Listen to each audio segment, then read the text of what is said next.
Right, these were just sent out to me from MaXpeedingRods, some LED driving lights. These are 7 inches wide and they're the square. So they do them in a round and a square, and I opted for the square because I own the Tank 300 and that's more of a square boxy vehicle. I thought these ones would match it a bit better. These ones I'm pretty sure are the RGB models, so they'll go well with the rock lights underneath the vehicle. So let's go ahead, let's open these up.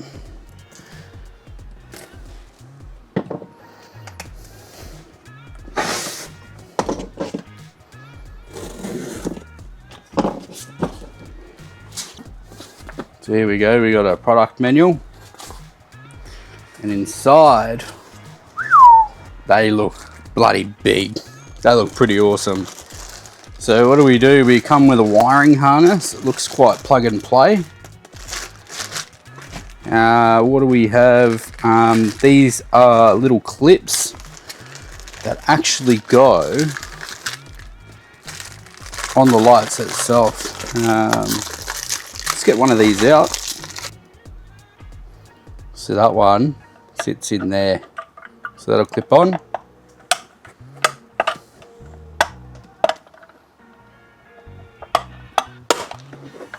There we go. So that's clipped on. Comes with the nuts and bolts and an Allen key, and also some rubber mounts. The 2 rubber mounts, they will actually go underneath the bottom of these lights, and that'll actually stop it from vibrating on the bull bar or wherever you're mounting it. In here we've also got this little screwdriver, that one there, and what that is for undoing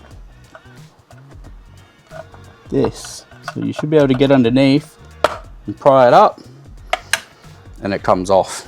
So if you keep that one in your car handy, that one will be good to have. These little harnesses, they all come. It's all pretty plug and play. So I'm going to get this one, pull that out.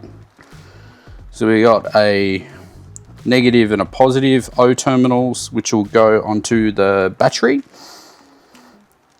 Oh, that's quite high quality, those buttons there. So you got the RGB buttons, and then you've got the light on and off. Seems like we got a high quality double-sided tape on the back side as well, so that can be mounted in the vehicle. So this will actually run through your firewall, which I'll show you guys how to do, and these will actually mount straight to this. So just line that up. Oh, that's a quite nice physical feel. And you can see that's actually got a rubber edge, and that is going to stop the water and dust and other ingress getting in there and affecting the wire. So that's actually really good, easy to plug in, plug out. Now I'll show you guys how to put all that in as well. So yeah, this little rubber mount will actually go at the bottom there as well, like that. And did that feel magnetic? No, I'm just... That just could fit so well. I thought it was magnetic for a second. Maybe they're... Oh yeah, they're just fitting into the grooves. That's nice. Alright, so we'll get these installed. I'll show you guys how to install them. So what I just first want to do is I just want to test that they work and how they work. So these two will go to the lights, and this will go through and in the bull bar. This will go up to the battery, and then this we're going to have to get through the firewall on the driver's side of the car, because we're going to need to put the switch near the driver. So for my battery we need a 13mm. So I'm just going to undo the positive, and then I'm also going to get a 10mm and undo a negative just on this side. Hopefully you can see that there. Right, so with these ones I'm just going to get the wiring harness. Just want to earth it to the vehicle first, so I'm going to put the negative on.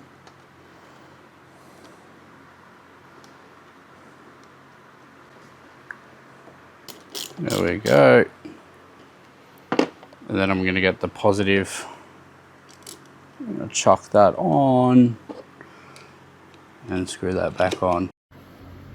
As you can see here, this is the wiring harness. This is the negative wire. This is the terminal. So I've placed that underneath this nut and tightened it on. Same goes for the positive. This is the positive line. It's going onto the nut, underneath the nut, sorry, after we took it off. And then it's tightened back on. And this is just, I'm reading it real quick, but this will come out either one of these sides where the tab is actually open. What you want to do is connect this then into there. As you can see, just recording it for you guys, show you with one hand, and it'll visibly click. Okay, that means you know it's in. Okay, so once you've done that, on this remote, so it's connected up to the battery, you'll see just how it works. So if I hit RGB, it'll go through all of its different modes. So it's just a daytime running lights, and this one is, it'll just filter through all the colors that it has. So there's the RGB on that, and if you then, to turn it off, there's, when you filter through, there's no off, so you just got to hold it down, it goes off. And then to turn the lights on, you just press this button here. You can see they're on. That's the most plug and play thing you can get. Right, so now we're going to put the light, this one, and it's actually quite heavy, onto the bull bar. So what we're going to do is we're going to pin this as far back as it will go. If you're having problems getting the bolt into the hole there, you're going to have to undo this bolt here and then put it back on later, just so you can tilt it more. But I'm able to do it without taking that off. So bolt in through here, but before I do that, got this little rubber mat, and this will help with vibrations on the light. So what this does is it has two little grooves. Has two little grooves here, and it just sits in between. So that'll sit on top of the bull bar, and then the bolt, just show you. So we got a spring washer. We got a spring which sits at the top. Then we got a flat washer which will then sit at the bottom, and that will actually go through the hole. And then on the bottom side, once you get it through the bull bar, if you have to drill a hole in your bull bar, you'll have to do that. Mine, fortunately, I don't. If you do drill a hole in the bull bar, make sure you put a bit of paint, some rust protection on it, or else it will rust out. But on the other side of the bull bar, you then get this nut. It's comes with the package. You gotta put that one on. Oh, you think I haven't done this before? But there, so that'll be tight and screwed on. But then we're gonna have to actually fully tighten it up. So I might need a socket on this side and then a wrench on this side, and give it a bit of a tighten, so then it won't go anywhere. But I'll show you guys how to do that. I just thought I'd show you up here, just so you get a bit of an idea, because it's a bit hard to show you down there. So rubber plate onto the bull bar, into my hole, the top one on, and then I'm going to grab the bolt, and from behind, this is why we tilted it, we're able to put the bolt through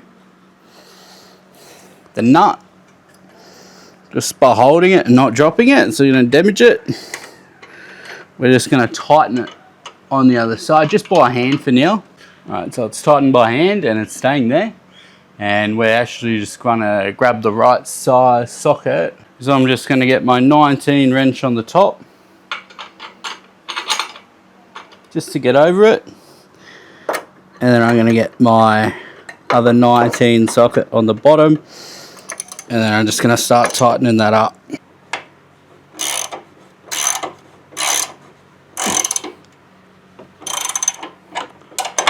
Doesn't need to be too tight because there's a spring one on there. but I don't want it going anywhere. All right, so that's on there, and that's not moving. So that's fantastic. Don't worry about these at the moment. They're not going to stay there.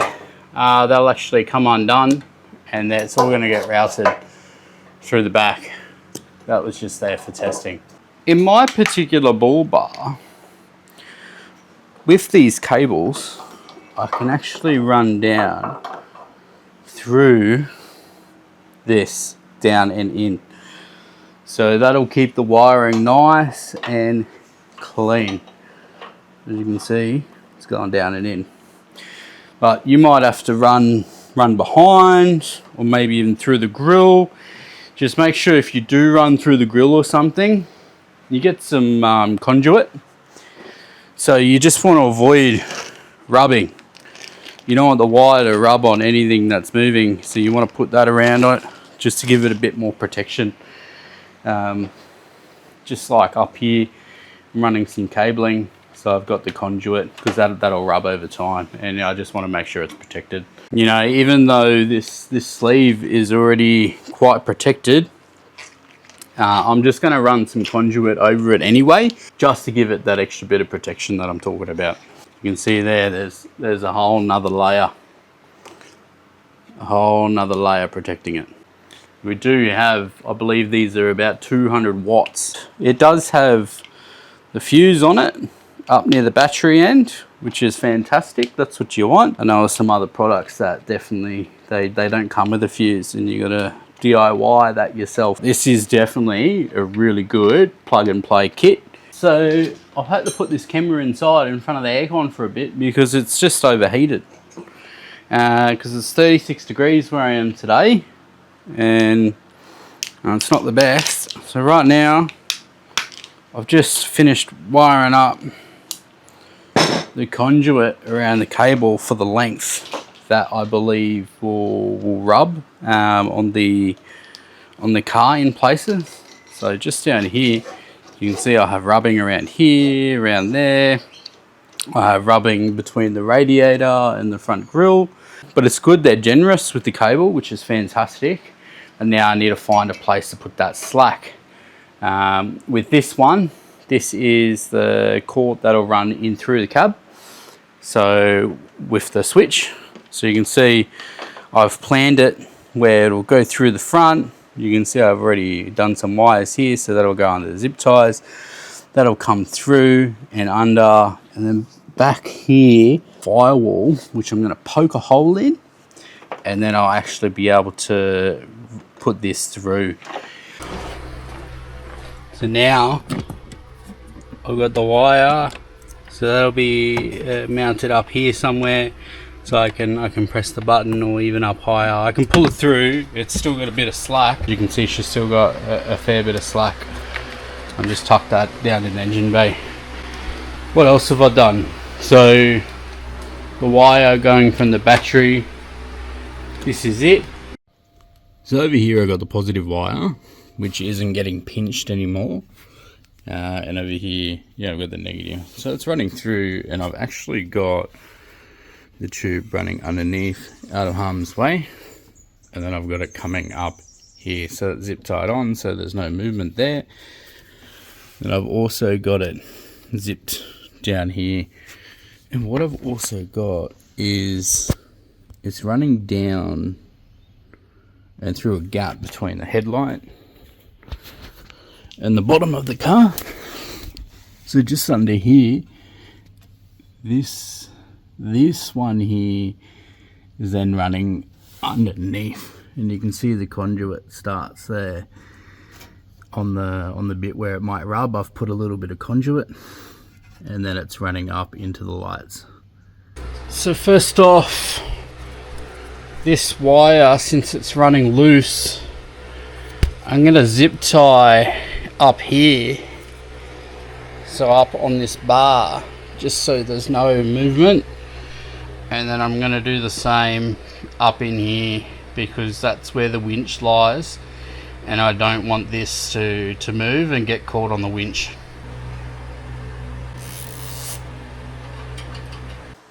So these, where you want it positioned, the Allen key that they provided you. So you just position it and you just tighten it to where you want it. So there we go. Now she won't move. Alright, there she is. She's all wired up to the battery. She's all wired up through to the back of the car. Well, to inside the car. I just got to double-side tape it on where I want. It's all wired underneath. It's all wired here. So straight through to the bull bar. Keeping it nice and neat. So from the front, you can see she's looking real neat.